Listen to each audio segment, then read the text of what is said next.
troublesome, but they are alive. So when we talk of the principles, we are going to situate the principles on some pedestals. Now, can I have the first slide, please? Okay, sir, are you ready?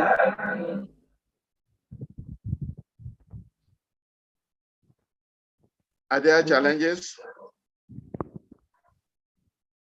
Okay, sir. Yes, I can't see my slide. Okay, I'm sure he's looking for it. Because in the next 30 minutes thereabout, we're going to dwell on the issue on which antibiotic therapy rests on, and they rest squarely on those principles. I'm still waiting for my slides.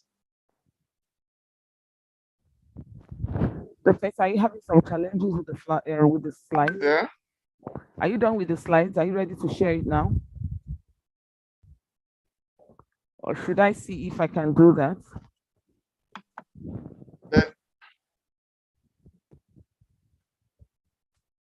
I want to see. I can't see my own slide. My own what's it called now? Your slide. No, I can't see my system. Oh. I'm looking for my system, but yes, I think, can you rotate it? Yes.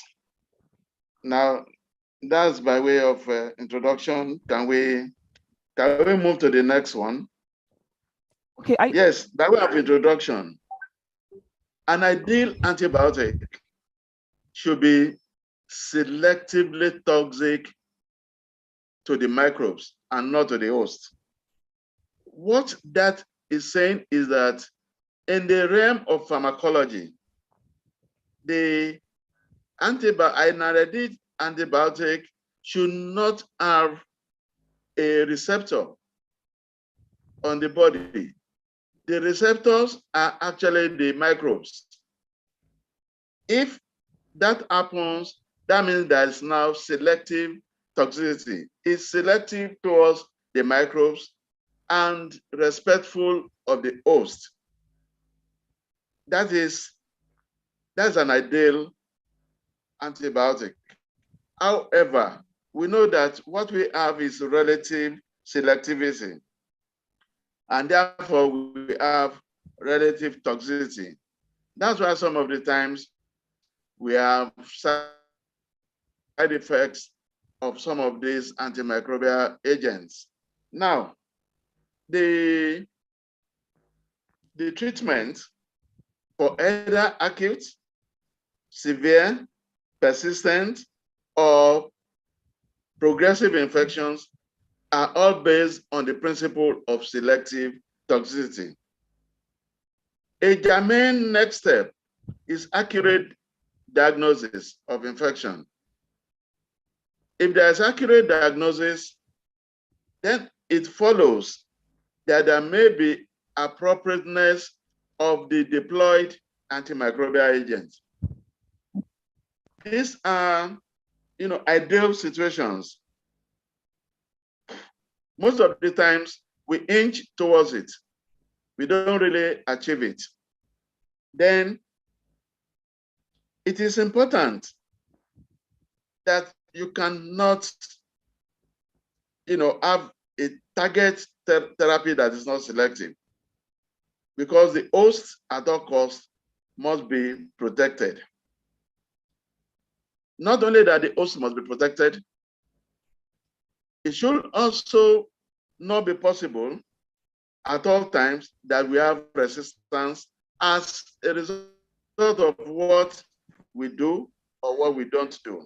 So the summary of this introduction is that the success of antimicrobial therapy lies with consideration and understanding of the factors relating to the tripartite factors The tripartite factors are the host, that's the patient, the drugs deployed, and the pathogens themselves. Next slide. Now, we have three formats or three discussion points when we talk of antimicrobial therapy.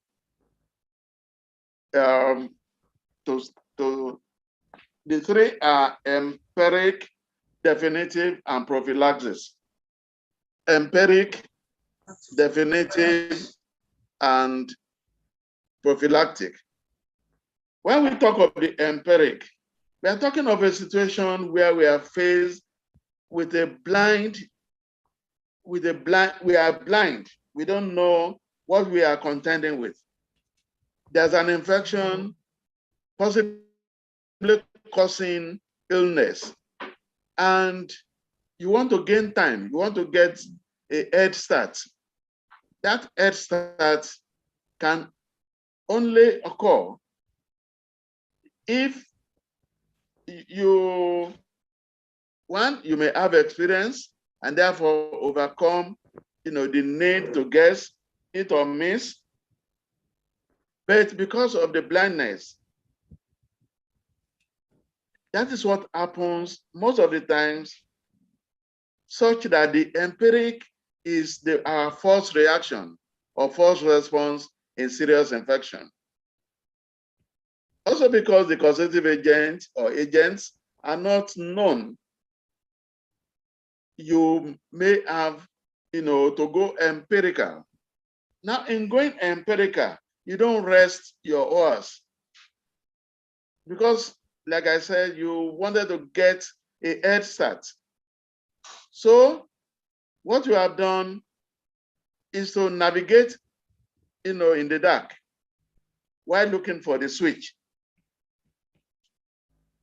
In this circumstance, it now behoves that we have to use a broad spectrum antibiotic as a cover to cover our back in case there was an error of either omission or commission, either error of inadequacy, or even total wrongdoing. The total aim is to prevent mortality, prevent complications, and ensure that we have a head start, early control of the infection. Next slide. Next slide. Yes, we have spoken about the empiric treatment. Now, when we're talking of definitive treatment, of course, this is the next step. This shows that we have ordered a test and we have received the result of the test. So we know the pathogen, we can characterize it, we can identify it. Now upon that identification, what is next is the choice of the antibiotic or the anti-infective agent to prescribe. Again, this can be done based on previous experience. It can also be done by expert consensus. That is, at conferences, just like we have tried to do at CPAN, that everybody brings, his idea about the treatment based on experience, based on knowledge, and we synthesize a common pathway so there can be expert consensus as we have here. Of course, it is not enough to identify the pathogen. You also have to do a sensitivity testing. The sensitivity testing is very definitive. It's showing which ones will perform among the arsenals that we are arranging. Which ones will eat it? The ones that will miss it, at this point, we will, because by the time you have come up with the results, from the laboratory, you don't have much time again. There's no prevarication again. You just have, to go into the theater of war. And one consideration that has always been there is the cost. Now, while not sacrificing cost, of course, cost comes into play when you have two agents that are almost equipotent or bioequivalent, or showing almost equal expectations or outcomes. Then you can look at the cost. And if we cast our mind back to essential drug lists, you will see that in this context, when you have two drugs that are performing, you may as well choose, the generic option. Now, history of allergy, toxicity, intolerance of a drug, and alternative, medications, they also may be interrogated because they should be available so that there's a choice at all times. Now, we have said that the ruling principle or the guiding principle is specific sensitivity, because it has to demonstrate that sensitivity, which of course is done in vitro, as some of us who have experience with DISC, will attest. And even at this, there may be some variability when the patient actually takes in the drug that is acclaimed to have been sensitive, or for which the microbes have demonstrated sensitivity. Now, the goal of definitive therapy is to have maximal curative effect. When we do, let us look back and see that the difference between empirical treatment and definitive treatment will be in the choice of the arsenal that you are choosing.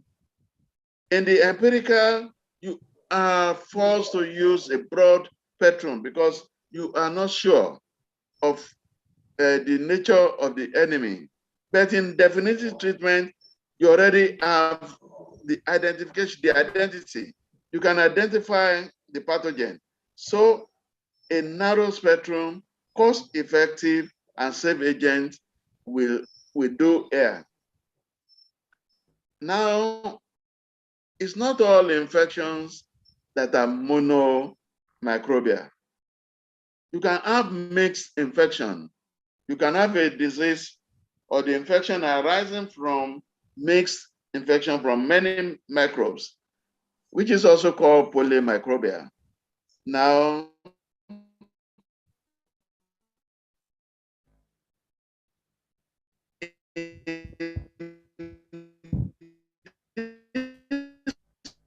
Wow.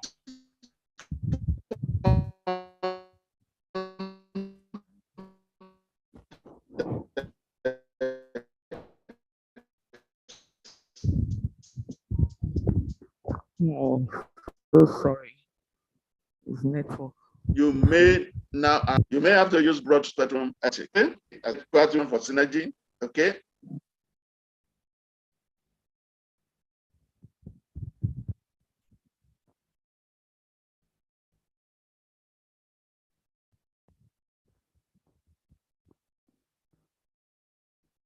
Can we hear?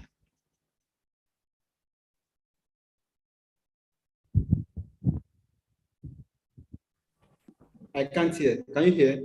No, I'm not hearing. He complained green fell over there, so he's having network issues, I'm sure. Can someone get across to him that we can't hear? Wow.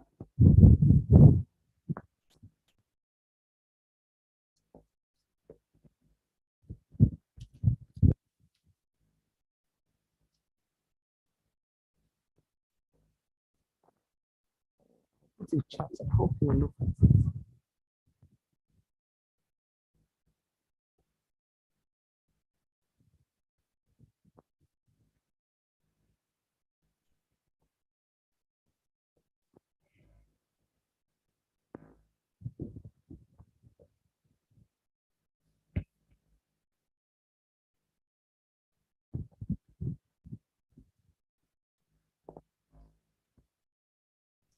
Okay, I've spoken with Prof. He said he will join shortly. Okay.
Hello? Oh, welcome back, sir. Hello, can you hear me? Yes, sir. Can you hear me? Yes, sir. Yeah, sorry. When it rains, so we were talking of definitive, and we almost wrapped it up. Can we have the next slide quickly? Next slide. Yes, the third arm. Remember, we have talked about the empiric, we have talked of definitive. The third one is prophylactic antimicrobial therapy. And this is in anticipation, like preventive realm, okay?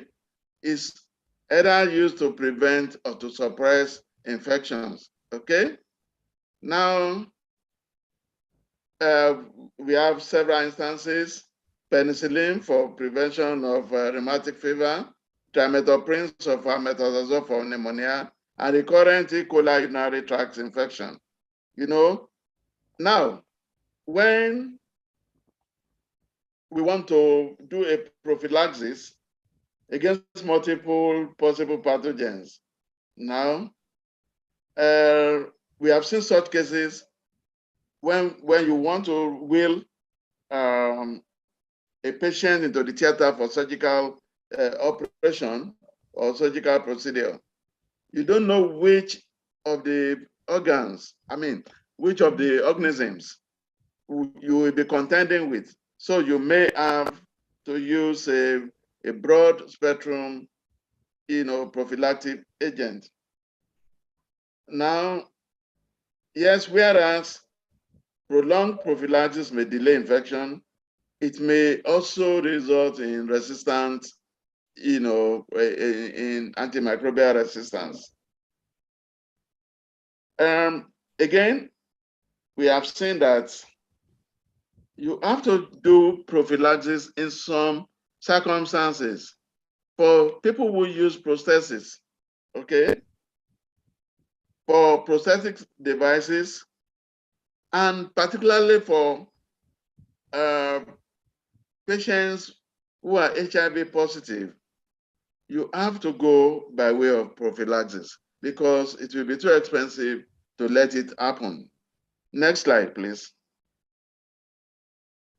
Next slide. Yes. What are the considerations for successful antimicrobial therapy? There are three considerations. The first is the factors relating to the pathogen. The second are the factors relating to the patient or the host. And the third is the efficacy of the antimicrobial agent. Okay? Now, if we consider the factors relating to the pathogen, well, the first thing is identification or characterization of the causative agent. And usually, this one can be done simply, classify them into gram-positive or gram-negative, depending on how they stain, the gentian violet, okay? Now, the identification is not limited to whether they are gram-positive or gram-negative, okay? You can also do biochemical tests. There are some enzymes that are produced by some of the microbes or that are modulated in hosts, who are infected by this pathogen. So it can be cropped and analyzed. The susceptibility testing is also germane. All these are factors relating to the pathogen. Next, let us look at the factors relating to the patient. Next slide. The factors relating to the patient or the host, they are physiological factors, so to say. The first is the immune status of the patient, whether the patient is immunocompromised or immunocompetent. However, while talking about this immune status, okay, when we are talking of endocarditis, the host defense has no role to play at all. What this means is that when you have endocarditis, the type of antibiotic to use or anti-infective agent to use must be bactericidal, and it must be enduring in application. You must have to apply it for a much longer time to achieve cure. Another consideration is the renal function or the renal status of the patient. Of course, if the antibiotic, and some of them are, if they are metabolized or excreted via the renal pathway,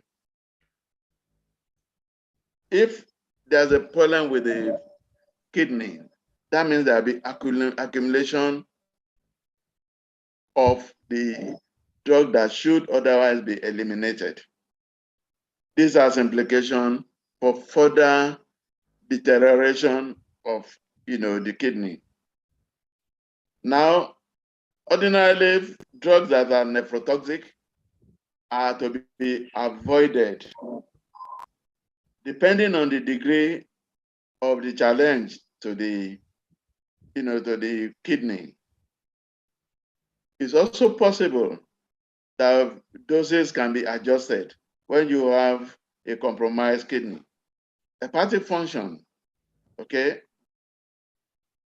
Most of the antibiotics are also either metabolized or eliminated by the liver.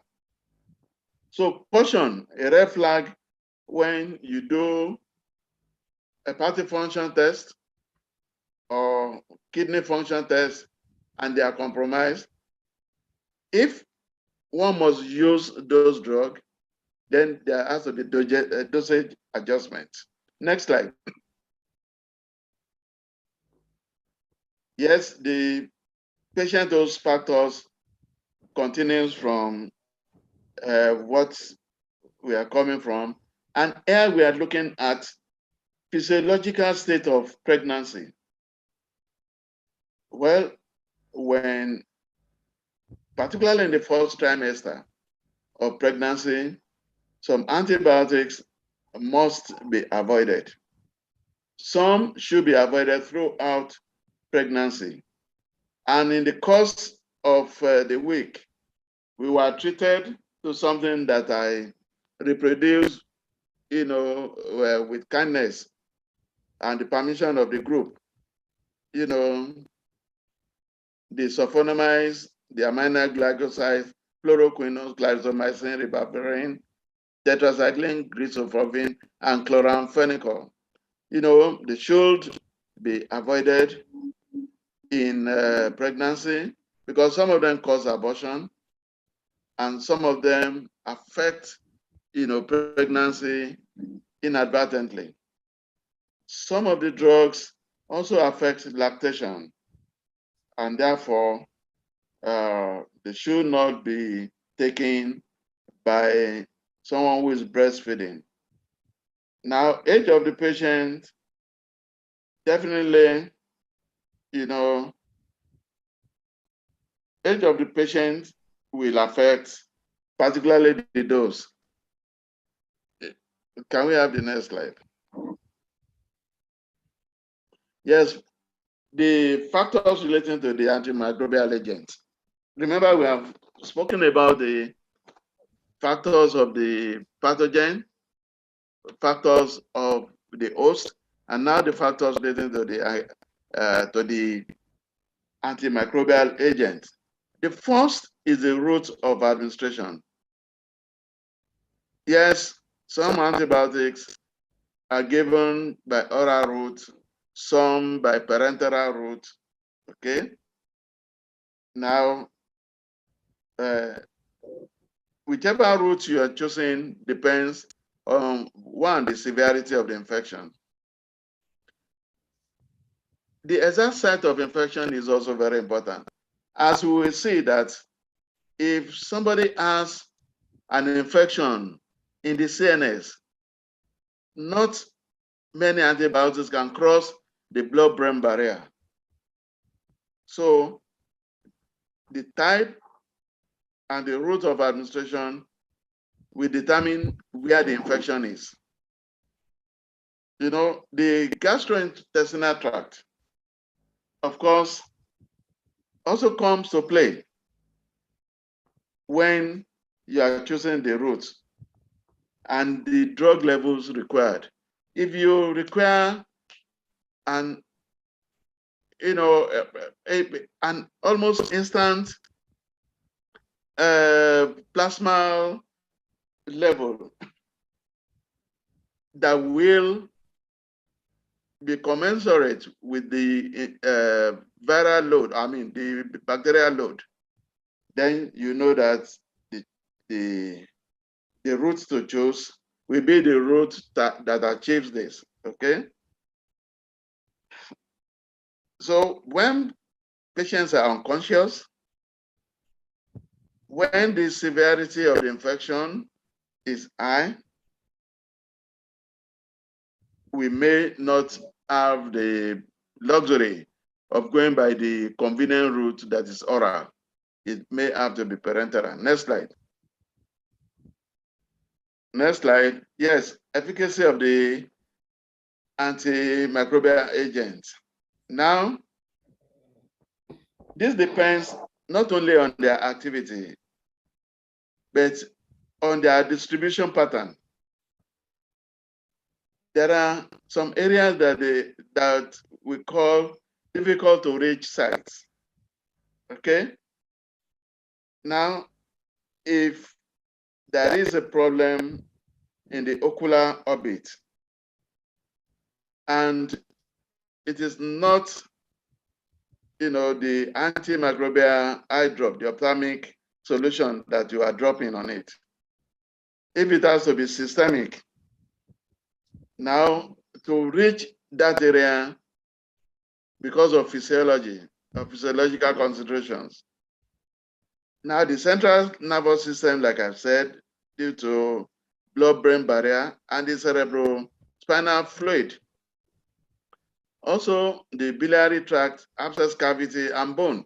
These are difficult to reach sites, and therefore appropriate dosing, appropriate formulation, should be employed. Well, if you have drugs that do not cross the blood-brain barrier, definitely they will not be suitable for application in the CNS. Okay. Can we have the next slide? Well, the mechanisms of action here is very important to note that you have, like we know, bacteriostatic and bactericidal effects, okay? And you have some that may combine these two. They are called broad spectrum, like we have the cephalosporin. You can also have narrow spectrum activity, if it's only against gram-positive or gram-negative. If it does not combine the two, as we have in isoniazid, okay? Other mechanisms include inhibition of cell wall synthesis, depolarization of the cell wall membrane, inhibition of protein synthesis, inhibition of nucleic acid synthesis, and metabolic pathways inhibition in bacteria. Can we have the next slide? Well, this is a schematic presentation of the possible mechanisms of action of an antimicrobial agent. And we listed some of the agents, how they affect. So this will be a one-stop picture that we can all keep, Can we go to the next one? Now, course of therapy. It's not only enough that an antibacterial agent or anti-infective agent be effective and efficacious. It must also be affordable, available, and cost-effective. Well, it is almost always heard sacrosanct that oral formulations are cheaper or more affordable than parenteral treatment. But this holds for most of the way, for most of the times. But definitely there will be a few exceptions.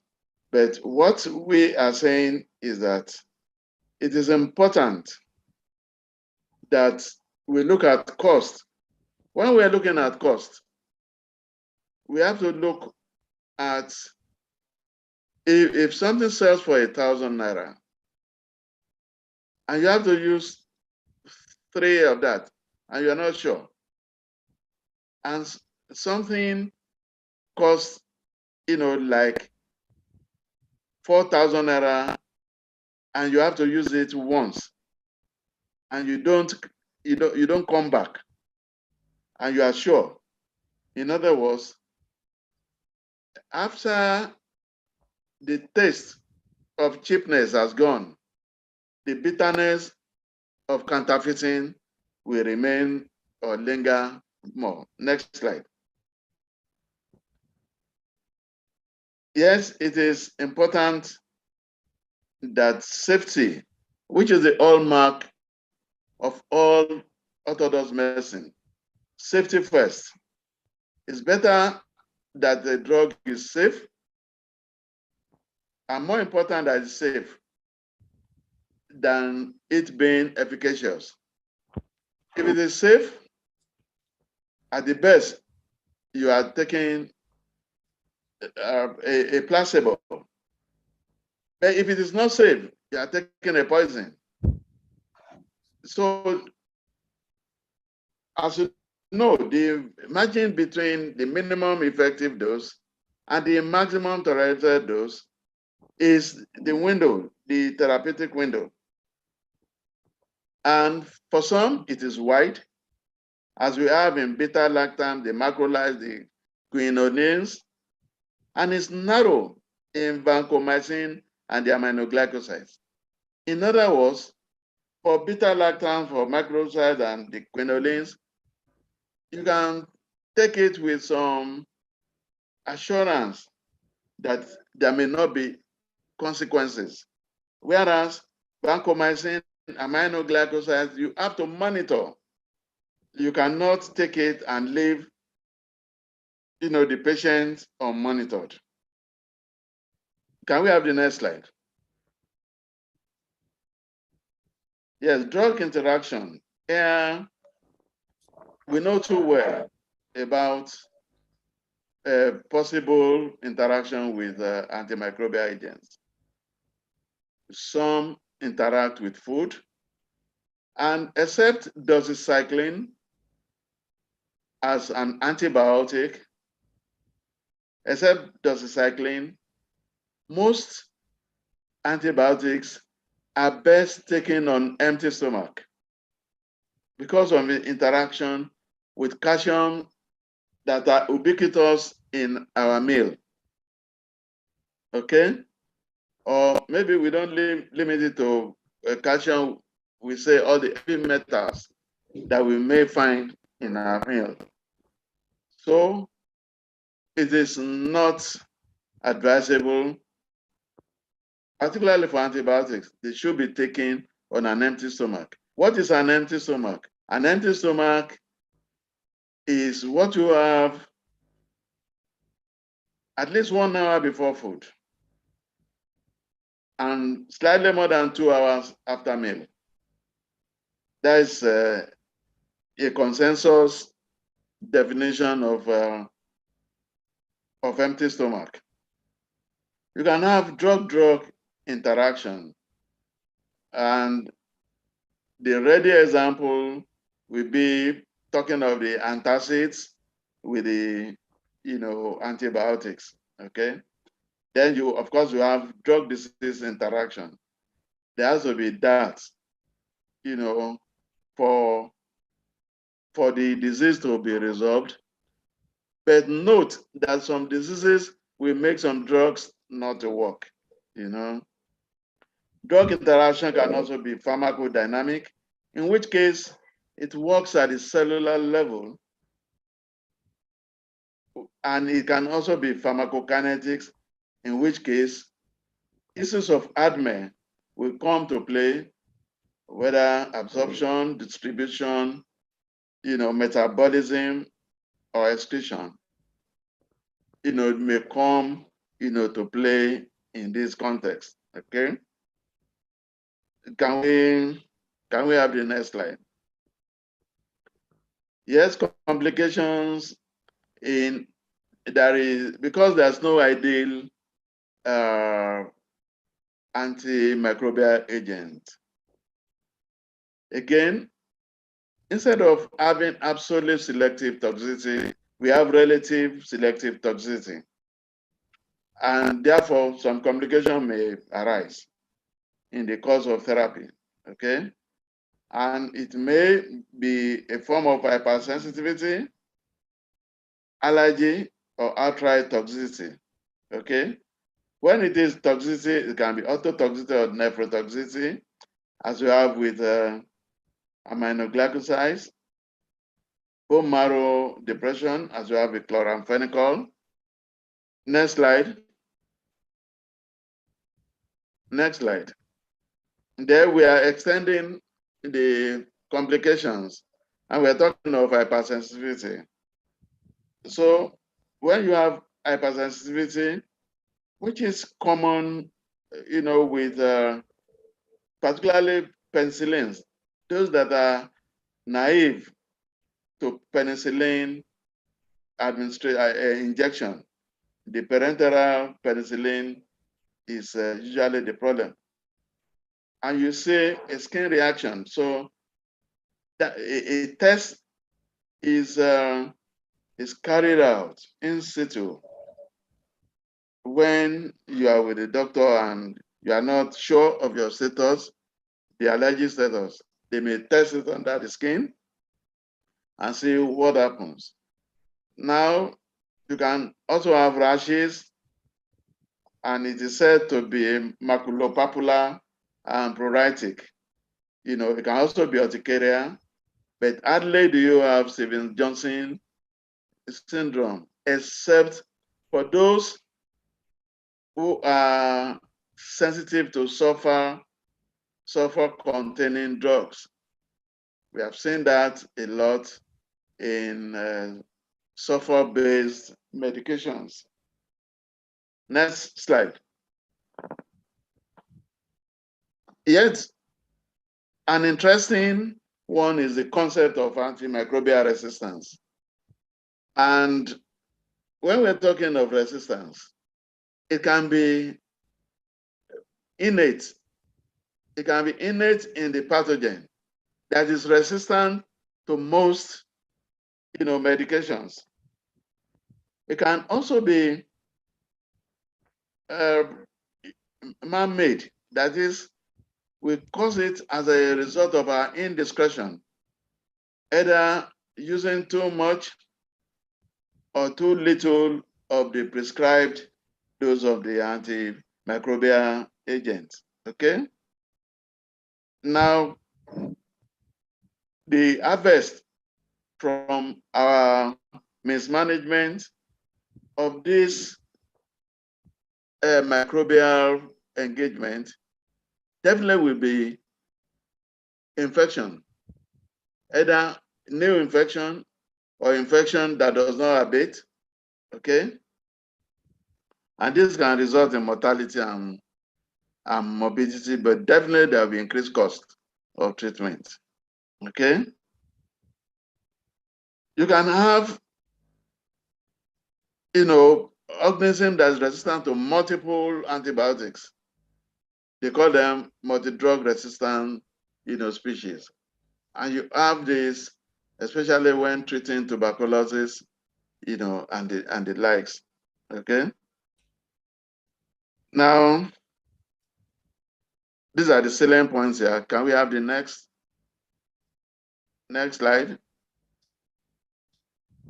Well, it's now in antibiotic stewardship, wrong use, inappropriate use for unindicated condition, all of them may result in resistance. And how does this resistance manifest? It may inactivate the antimicrobial agent. We have example as the beta-lactam antibiotics. We also have some antibiotics that have efflux. As you are taking the drug and as the drug is penetrating their cell wall, they have a pump, that moves the drug out, such that in that interval, they undergo, mutation, and they now become resistant to that drug. The principle is called efflux. Now, you can also have modification of target size of the antimicrobial agent. So when the agent or when the microbe modifies, the antimicrobial agent, as we have in resistance to penicillin, then you can also have modification of membrane permeability, as you have with tetracycline. Then you can also have increased production of the targeted enzymes.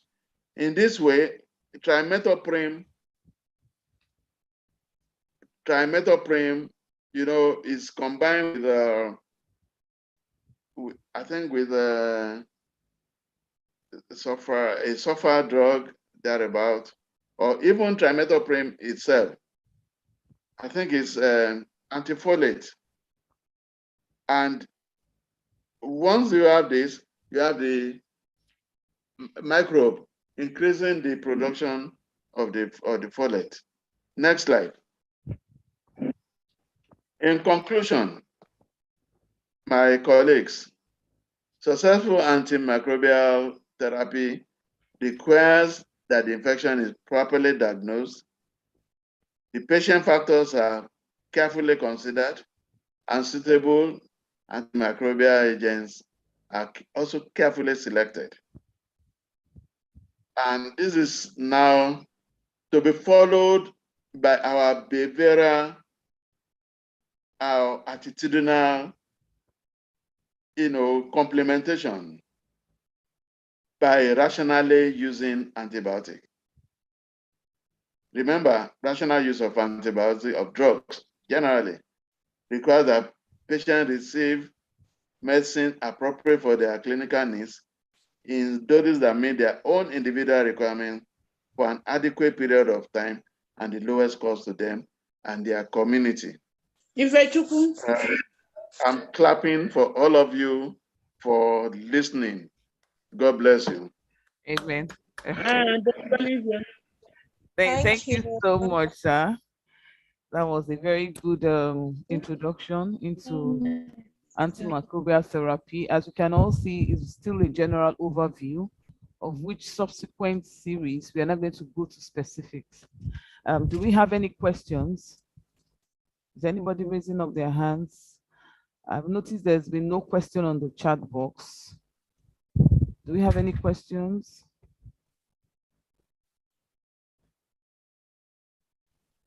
Do we assume we enjoyed the lecture series? I can see Dr. Lulu Ojo with us. You're welcome, sir. We also have some of our able SIPAN members here heading different groups. Dr. Yawole, Dr. Arinjo Oda, you're welcome. Do we have any questions? Should we round up? The hand is raised. Hello. Okay. Hello. Yeah, the floor is Good yours. evening. Good evening. This is Dr. Williams. You're welcome.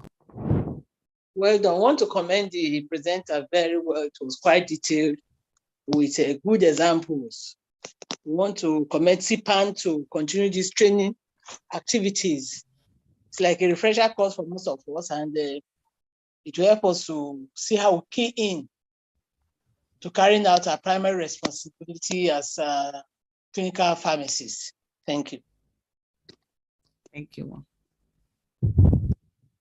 Thank you, my Any other colleague from Ilorin. Dr. Timipri's hand is raised up. Okay, you have the floor. Hello, good evening. Good evening. Good evening. Thank you so much, Prof, for this very wonderful presentation. This area, I'm really, really very, very interested because somehow I managed to find myself in the antimicrobial resistance units where I have to do some to make sure that most of the drugs that are being prescribed by our physicians are actually following the WHO aware classification, and then without much quarrel, working with the team to make sure that you know that they are doing the right thing. And we are not there to criticize, is just to check and make sure that we work with them as a team. Now, I really enjoyed this lecture, I must say, because to start with, I really found out that, like just like the prof said, not all infections are, monomicrobial, and we can also have polymicrobial, and that is where the problem comes, especially for a unit like O and G, where you have the postnatal CS, where they have Wow.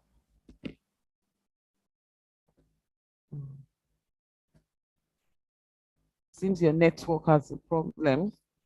Should we take Dr. Yawole, pending when she restores her network back? Dr. Yawole. Yes, Good please. evening, Sorry, good evening, sorry, everyone. please, I'm back. Okay. Okay, Hello, you're I'm back. back. Okay. Yes, yes. And so then you see them, they pick a very broad spectrum antibiotic, just like he has also explained. They have to leave out the, empirical, they are actually allowed, and without MCS done, they just give without looking at the cost. So what I want to ask the prof now, sir, what do you think about, because this stewardship program where you have to monitor and then look at what is being done and then working with them as a team to make sure that things are done the way it should be. The new WHO aware classification where we have drugs, antibiotics being grouped as access, we have those ones that they can easily access. Then we also have there are three of them. Watch list. The watch So list I want to and reserve. yes, thank you very much. Thanks for helping me out. The watch list and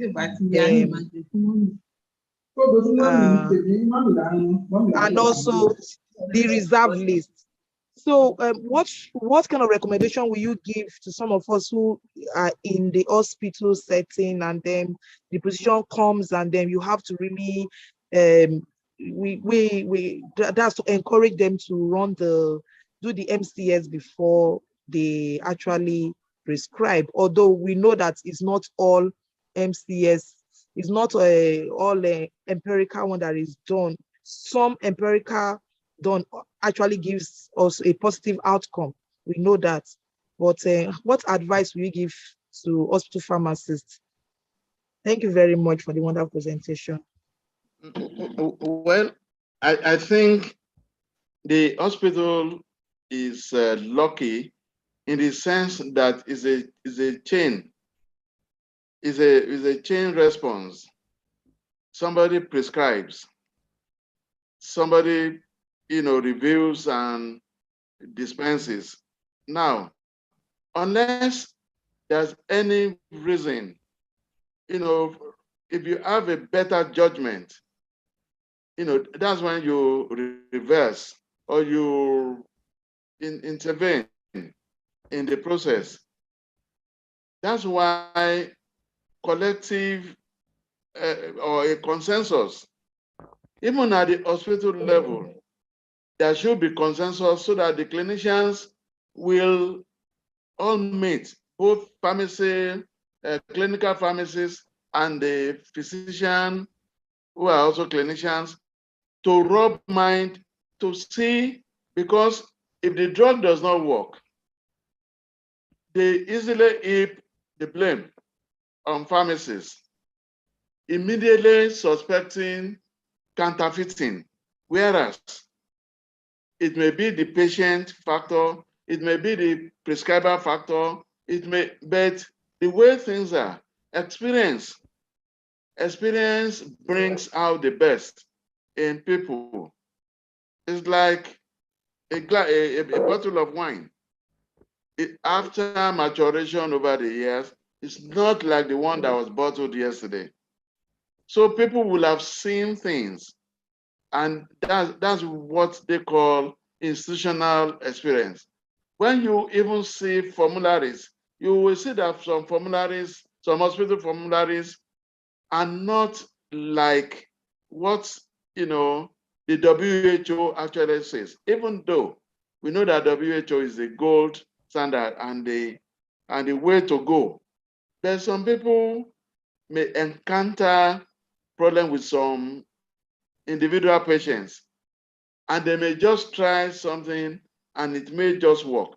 Don't also forget that in this climate, before somebody comes to the hospital, you will have taken some unorthodox things. You have to factor all this, but I don't see any problem with the hospital setting, because whatever happens, we will agree on the best way to go. Where I have my trepidation is actually with the community pharmacy, where there's not much interaction except things that we are doing like this. And if it's somebody who interacts very well, who can call a colleague, either in the hospital or in the community when faced with a challenge. Otherwise, there is nothing wrong in the hospital if something is cloudy, to go and discuss with the person who prescribed. Absolutely nothing is wrong. We have had calls in Ife to go and meet the clinicians and say we observe this. And some of the times they go our way, they yield. It's now that age is catching up. In my younger years, we will go look for the consultant, and that's how we were interacting. We shouldn't have a mindset, even things that we are not sure of. We can make clarification with them. I'm sure that it's only when it comes to unionism that the L will break loose. But when it is one-on-one, everybody is Omalu Abina. Thank you. Thank you so much, sir. Dr. Oyawole, the ground is yours. The floor is yours. Good evening, everyone. I just want to thank my lecturer. Good evening, ma'am. Good evening, sir. I want to thank my lecturer for the beautiful lecture. Yeah. Just like somebody has rightly said, it's a kind of making us to jolt us and to remind us of the basics of what we do, because most of us now we do more of the practical. But the truth is that we need to know about the basics of all these antibiotic reaction, the mechanism of action, and so. Well, I just want to use the opportunity to add a little bit of my own experience to the question that Dr. Timipre asked. Because right now, I head the Institute of Maternal and Child Health, and I quite agree with her that they use a lot of antibiotics and everything. When I was first posted there, of course, I was always having issues with them because I always want to insist, especially when I now did antibiotics to wash, I always want to insist that they do the empirical.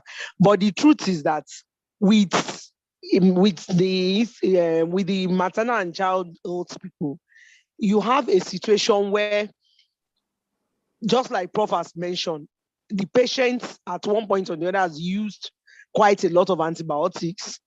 And you have to put this into consideration by the time you do the surgery.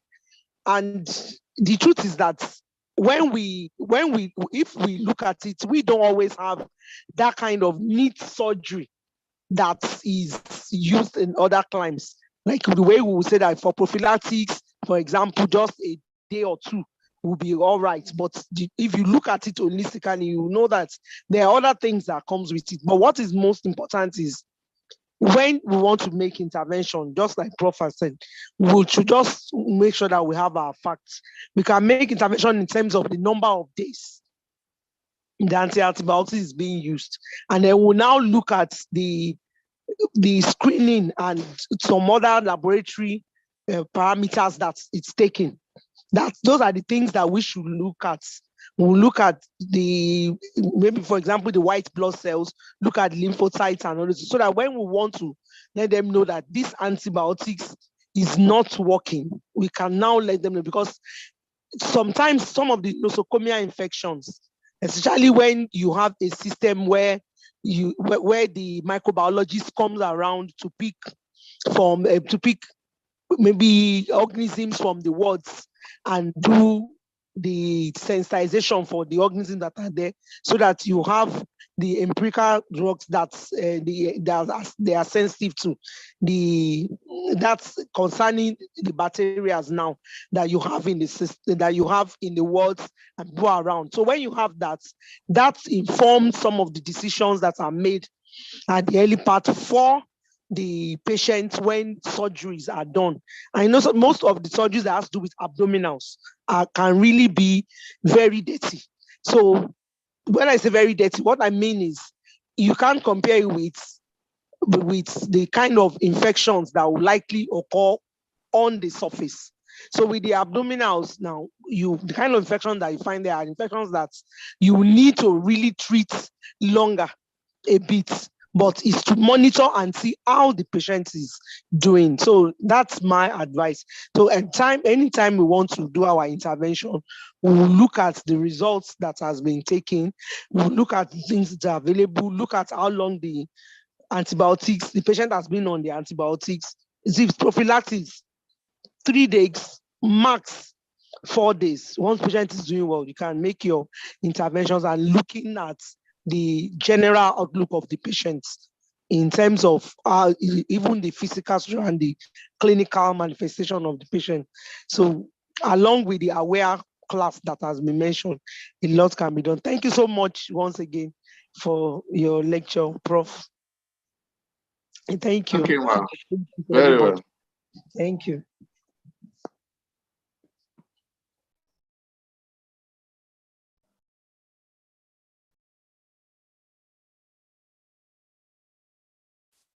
Moderator, please go ahead. You are muted. Oh, so sorry. Thank you very much, Dr. Yawole, for your bit of information you chipped in. Okay, there's someone still raising up their hand. Felicia Williams, Dr. Williams, you still have a question? Yeah, it's just a request. I would suggest you can have the recordings along with the slides, because at a point the network was fluctuating at my end. Yes, we'll have the slides to send to the chat box. So What of the recording? I don't have the recording. It's recorded. It's recorded. It's been recorded. So we appreciate if the recording can also be sent. Okay, no problem, no problem. Thank you so much. My pleasure. Any other question? Okay, can we call on Dr. Chat box. There's a question on the chat box. Chat box. Oh, all the way from Tanzania. Wow. Yeah. Okay, yeah. Yeah. I am Mary. I would like to ask if there is any scientific investigation of microbial resistance in herbal drugs. As we know that now many people turn from pharmaceutical to herbal products in belief that they are safe. Thank you, Prof. Bola, for a nice presentation. So, yeah, thank you so much. Yeah, there are two levels of extrapolation. The first is, yes, some herbs work as antimicrobial agents, but many don't work. Or let's put it this way, many people don't use it the way it should bring out the best. We don't know a lot about some of this. We need to cross the first level, which I think science is doing, to see whether this thing is effective at all. Because at the level of resistance that we are talking about, that would be, that there has been evidence of effectiveness, of therapeutic success. Incidentally, with microbial treatment, a lot of our people use a lot of herbs. I don't know. Most of the times, we receive a lot of people in the hospital with kidney problem. So I may not want to venture into the issue of resistance, but I know that most herbs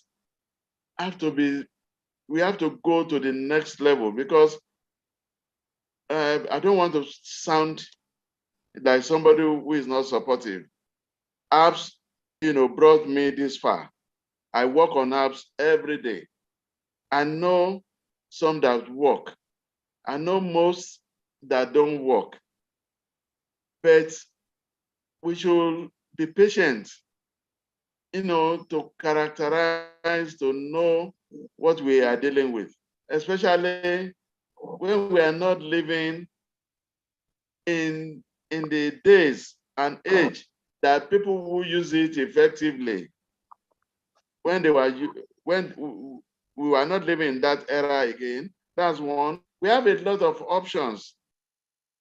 Remember that a lot of people, before they go into herbs, they will have tried orthodox medicine, and some of them don't decay easily in the body, and there may be some herb drug interaction.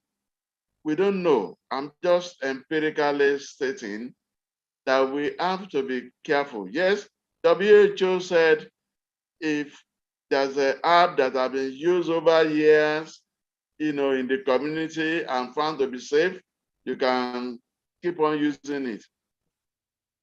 But there are multifactorial things that surround use of drug or demand for a drug.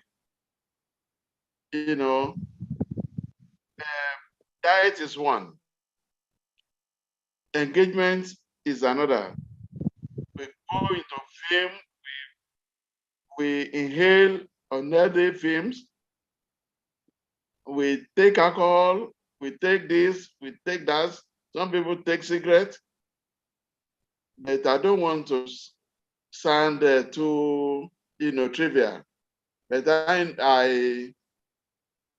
I know that issues of resistance, I don't know whether to call it resistance, because some of them might not have demonstrated, usefulness for you to beat your chest.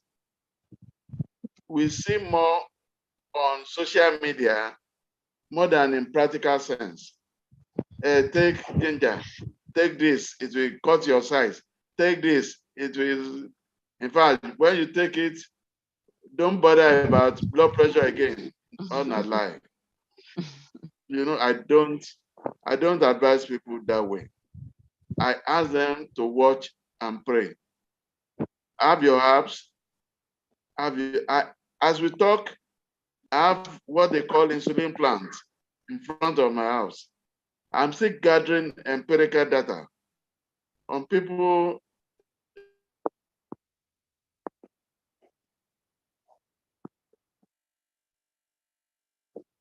that use it, and I tell them, take your money while you, so that it doesn't dip it such that there's a problem.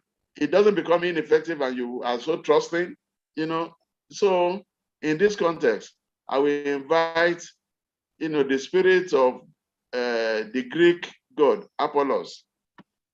When people went to meet him, he said, "Man, know thyself." Wow. So, thank you so much. Thank you very much, sir. Do we have any other question? Let me look at the chat box. I think, yeah, we're about rounding up. Okay, I guess we are done for today. Can Dr. Mutiat give us a closing prayer? Is she still here?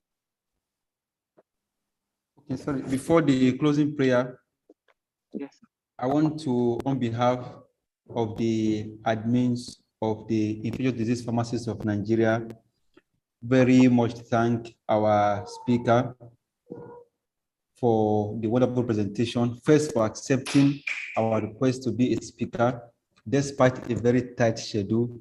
He accepted and gave us a date, and we are happy that he has come up with it. I want to inform us that before the time of the presentation, He already sent his presentation slide and the Microsoft Word presentation right of itself, which we will share immediately after this session is declared closed. We want to also thank all our members who took their time to be present during this meeting, members of the Infectious Disease Pharmacists of Nigeria and other non-members, because we shared the link on the CPAN group and many people that are not CPAN members are here and we thank them a lot.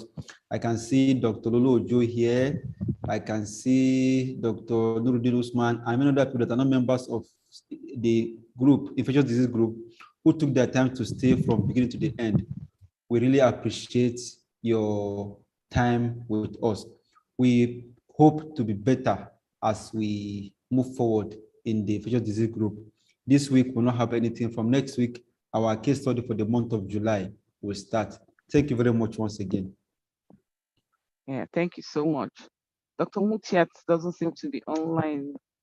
So can we She's use online. I can see her online. She's online. Except if Oh, she's not online back. ready. Okay. Dr. Mutiat, can you give us a closing prayer then? Thank you, moderator. You've done beautifully well. Infectious disease group has been really, really trying. You know, we have so many specialty groups, but I think infectious disease group, they are up there. Yes. For tonight, people have been coming up and saying my lecturer, I was here telling